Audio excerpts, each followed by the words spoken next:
My name is Luke. Growing up in a single-parent household, I landed a job at a small construction firm once I graduated high school. This company dealt with building renovations, interiors, and exteriors. I was fortunate to be hired as a sales representative there. I had my fair share of challenges dealing with some tough craftsmen and surrounded by older colleagues. I was able to push through as they trained me well and treated me kindly. After working there for 7 years, when I turned 25, the owner of the construction firm suggested that I should try out for a mid-career recruitment exam at a national home building company. He appreciated the work I did and felt I should explore a bigger world. Initially, I declined. I felt I hadn't yet repaid the kindness of the owners who hired me straight out of high school and taught me everything from scratch. But when I expressed this, the owner and my colleagues laughed. The best way you could repay us is if we can see you working your tail off at a big company. I was motivated with those words. I wanted to experience a broader world and let everyone see my hard work. Encouraged by everyone, I took that recruitment exam and passed with flying colors. And that's how I began working at a major home building company's branch as a sales representative. Starting out at the home building company, I struggled to keep up with the older colleagues. But I utilized everything I had learned and experienced, and I gave it my all to keep up. Finally, when I turned 30, I was transferred to work at the company's main office in sales. When I went to share the good news with the folks from my previous job, they were genuinely happy for me. It's rare to find a workplace that's so supportive even of those who've left.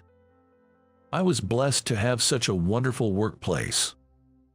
Seeing their joy, I felt even more motivated to give my best at the main office. And that's when I met Catherine, who worked as the CEO's secretary. Our first encounter was quite the surprise. "Hey, Luke, isn't it? Remember me?" she exclaimed, looking as excited as a young girl, and I couldn't help but smile. Her vibrant and cheerful personality hadn't changed a bit. Catherine and I were high school classmates. "Of course I remember you. It's been a while. I had no idea we worked for the same company. You never attend any high school reunions. I've been wanting to catch up." Catherine was as chatty as she was in high school, but she had changed in appearance. Back in school, she was this popular, friendly girl, and now, over a decade later, she's become a mature and stunning woman. The tan look she had from her tennis days in high school was replaced by a fair-skinned beauty. And her mature makeup look was impeccable. I used to have a soft spot for Catherine in high school but never had the courage to confess since she was so popular. Seeing her again after all these years got my heart racing like old times. Yet, she was oblivious to my feelings and even reached out for a handshake. Of course, I reciprocated, and she said with a smile, "I'm glad. Let's catch up more from now on." Unknowingly casting her charm, I realized I was falling for Catherine all over again. Later on, I casually asked if she had a boyfriend, and the sheer relief I felt upon learning she was single was overwhelming. Meeting Catherine gave me more energy for my work. The director of sales at the headquarters was an older kind gentleman who patiently taught me, a guy who only graduated from high school, how to do the job.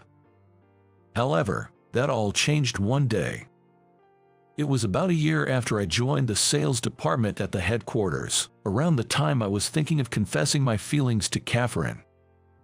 Over that year, Catherine and I have grown close enough to go out for dinner together. So, I mustered the courage, hoping we could become a couple, but then, shockingly, the director of sales fell and had to abruptly resign. This sudden news rocked all the employees.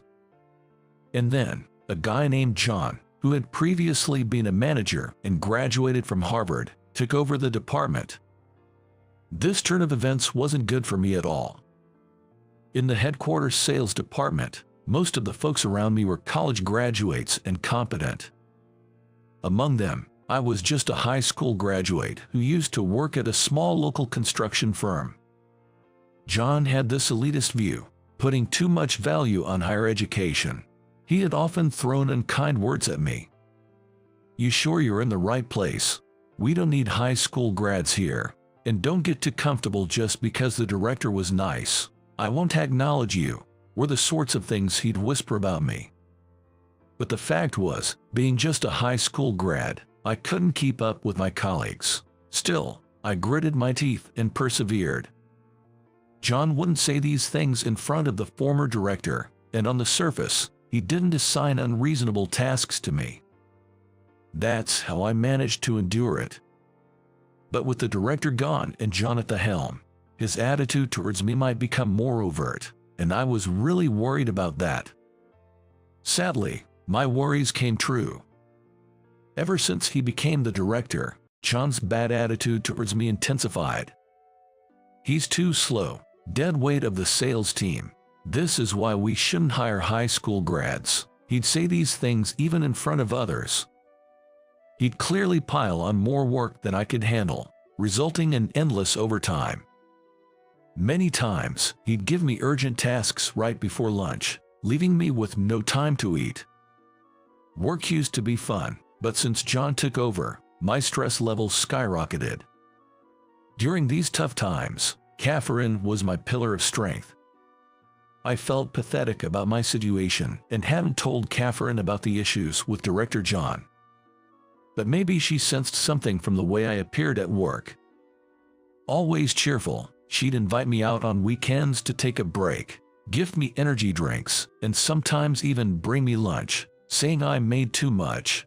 She tried to cheer me up without asking me anything, and I was deeply grateful.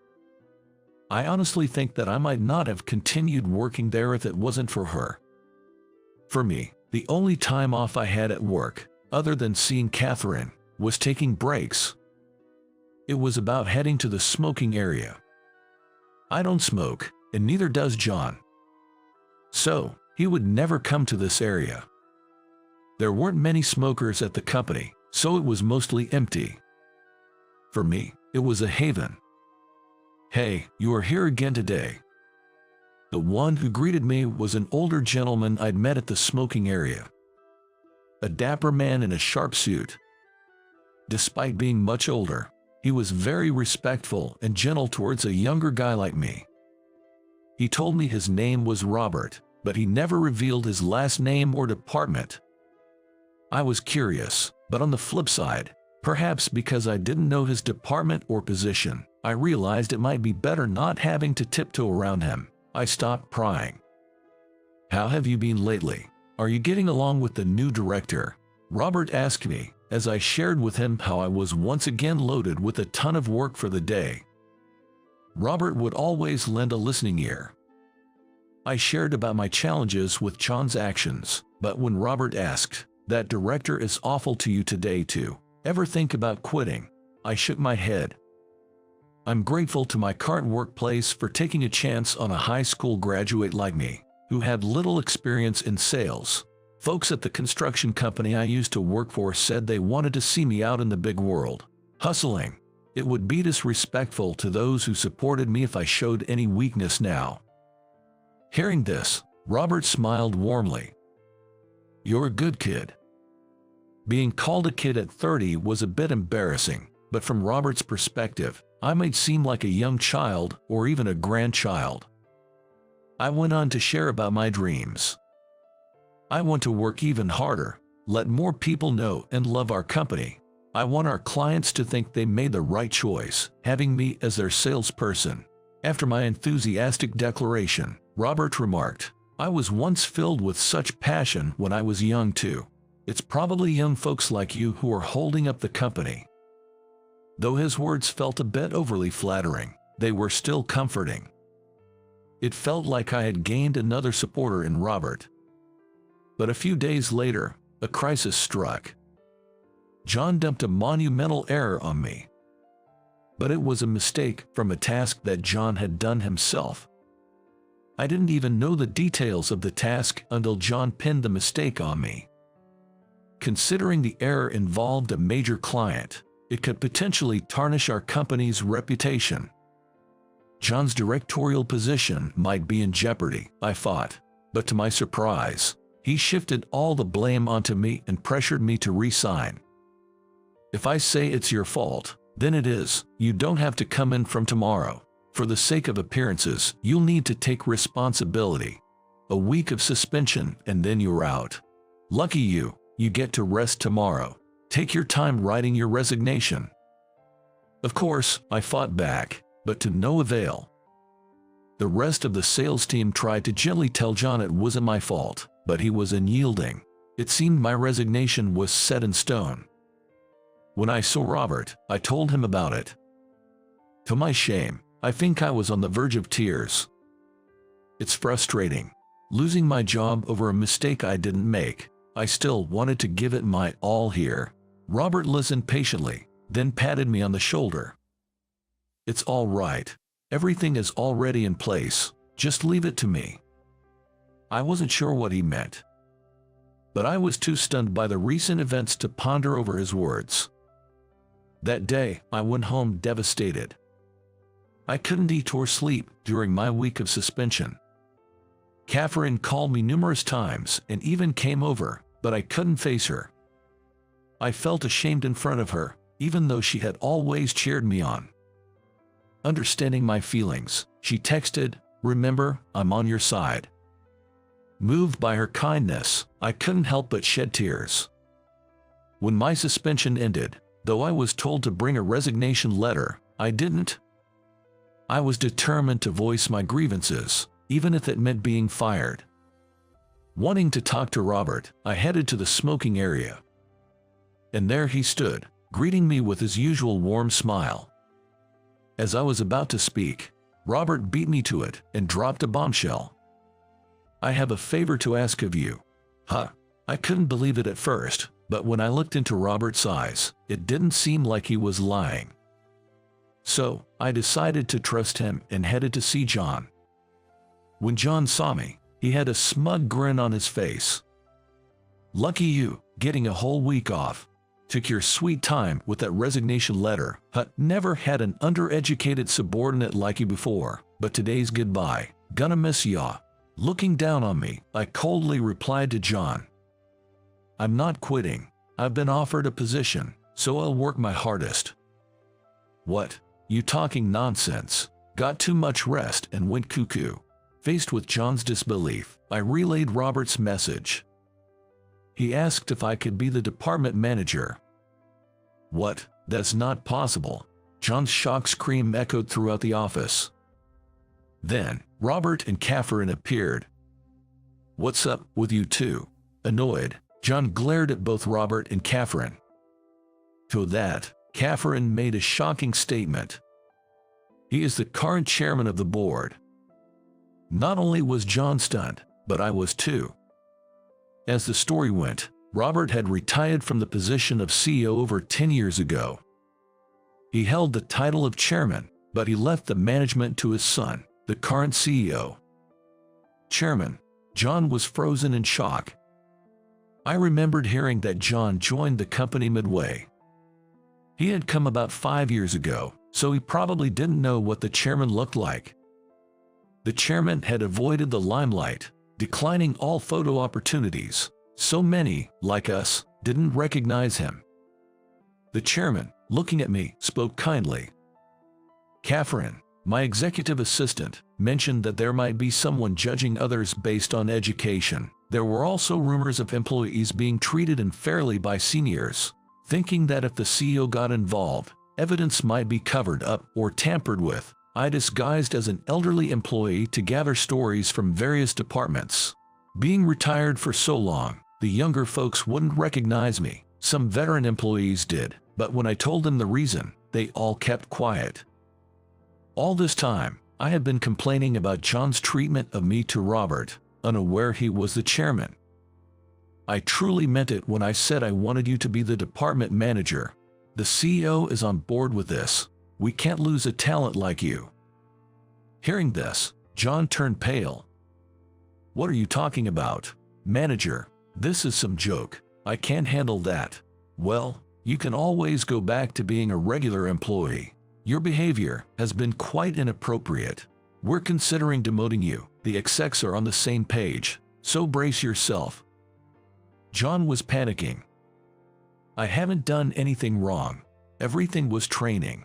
Stepping forward, Catherine said, "That won't work here. We've been interviewing other sales department staff. Some even kept notes of your remarks. You can't escape this." Realizing his mistakes, John looked defeated. "Don't you have something to say to Luke?" Urged by the chairman, John meekly said, "I'm sorry," and bowed his head to me. But then, in a quiet voice, he muttered, "Just a subordinate." I confidently retorted, "When did I ever say I was your subordinate? Our roles might reverse soon, you know. If John gets accepted as a regular employee, I'll be his boss. So, I think I'm allowed a little pushback." John bit his lip and glared at me, but I ignored him. Later on, the chairman formally asked me to become the sales department manager. I honestly wasn't sure about it, but when he said, "I want someone who is as dedicated to their job as you to be the manager," I couldn't refuse such a generous compliment. I bowed deeply. "I will give it my all. Thank you very much." When I looked up, Catherine was mouthing "Go for it." Having her support made me feel like I could achieve anything.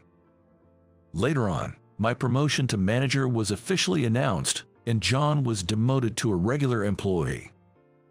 The previous manager transferred to another department, and a new director came in, so things were hectic with all the handovers, but recently, things have finally settled down.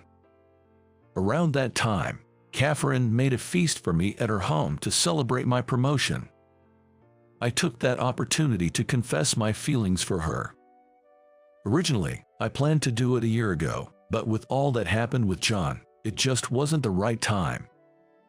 Thankfully, my confession went well. That night marked the beginning of our relationship, a moment I had been waiting for over a year. I was already over the moon, but Catherine had even prepared a gift for me. It was a new pair of leather shoes. The ones I had been wearing were old and worn out. Despite everything that had happened, she wanted to celebrate a fresh start for me. Actually, I've always been self-conscious about my large shoe size. But she took a mold from my current shoes and got the perfect pair for me. There was also a shiny shoehorn. I was amazed at how well the shoes fit when I slipped them on with the shoehorn. Wow, they fit perfectly. Thank you so much. I feel even more motivated to do well at work now. Yes, go for it. I love seeing you enjoy your work. I'm rooting for you. Her smile and those shiny shoes filled me with even more enthusiasm for my job. 2 years have passed since then. Now, in the sales department, no one judges people based on their educational background. Things are going smoothly in my new department, and it seems like it's a good fit for me. John works under me. At first, things were awkward, but after many heart-to-heart talks and a few arguments, he has become a valuable colleague. He has genuinely reflected on his actions. There have been changes in my personal life as well. Catherine and I got married, and she is now on maternity leave. I can't wait to start living with our upcoming baby and Catherine. I owe my current happiness to the chairman and Catherine, and also to the construction company that took a chance on me, even though I only had a high school diploma. Being surrounded by such wonderful people is my greatest pride. So, how was that? Subscribing to the channel would greatly motivate us.